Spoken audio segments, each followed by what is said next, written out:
Hi, everyone. I'm Terry Moran. Our top story this hour, the United Nations Security Council has now adopted a resolution calling for urgent steps to allow safe, unhindered, and expanded humanitarian aid throughout Gaza. But critics call this resolution watered down. It passed without the original call for an urgent suspension of hostilities.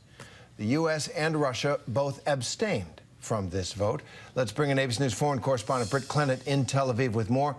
Britt, so let's focus on the aid. How significant is this UN resolution passing, and what do you make of it? Well, look, the resolution aims to bring in more aid into Gaza following days of negotiations. But crucially, Terry, the statement does not call for an immediate ceasefire between Israel and Hamas. Instead, it says it's calling for the conditions to be created for one. Now, the UN resolution's focus is on the urgency to get that desperately needed humanitarian aid to Palestinians through the entire Gaza Strip. The UN has been clear that they need a ceasefire to be able to deliver aid in any kind of meaningful way that is nowhere is safe in Gaza due to Israel's bombardment there. But now this resolution, it falls far short of that. You know, the original draft called for a sustainable end to hostilities, but the final version, as you say, has been watered down and now calls for creating conditions for one. It will elevate, as it says, the UN's presence in the region. It creates a kind of corridor to oversee a UN mechanism, it says, that will be set up with the goal of speeding up and kind of streamlining the distribution of aid. It also requests the coordinator be appointed, but it's unclear how long a vetting process could take. You know, there is pressure on Israel over humanitarian aid reaching Gaza. It's growing by the day. International aid organizations have been very much sounding the alarm about the dire situation there for weeks. We're talking a quarter of households, roughly 500,000 people, Terry, are facing catastrophic conditions, according to the UN. I mean, it is just dire and heartbreaking.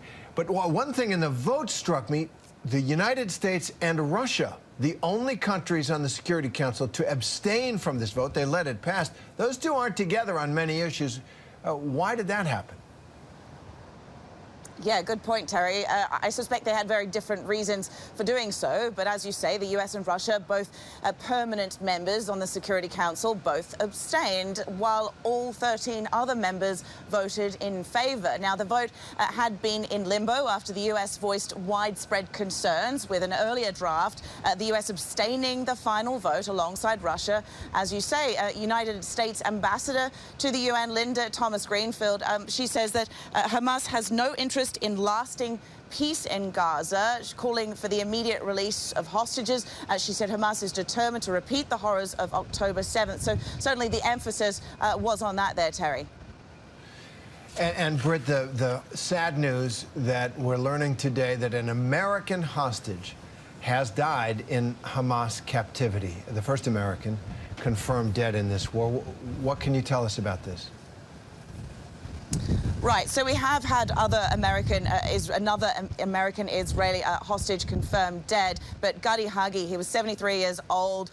The kibbutz that he was a member of says he was murdered on October 7th. His body was taken by Hamas to Gaza and is still being held there. Terry, his wife Judy Weinstein, 7 years old, she is still believed to be in captivity. Now, he was shot in the head by terrorists from a motorbike, according to his wife's phone call to emergency services. Gadi, he's described as a man full of humor who knew how to make those around him laugh. He was a musician at heart, we're told. A life lost among so many. Britt Clennett, thank you for that report. Appreciate it. Hi, everyone. George Stephanopoulos here. Thanks for checking out the ABC News YouTube channel. If you'd like to get more videos, show highlights, and watch live event coverage, click on the right over here to subscribe to our channel. And don't forget to download the ABC News app for breaking news alerts. Thanks for watching.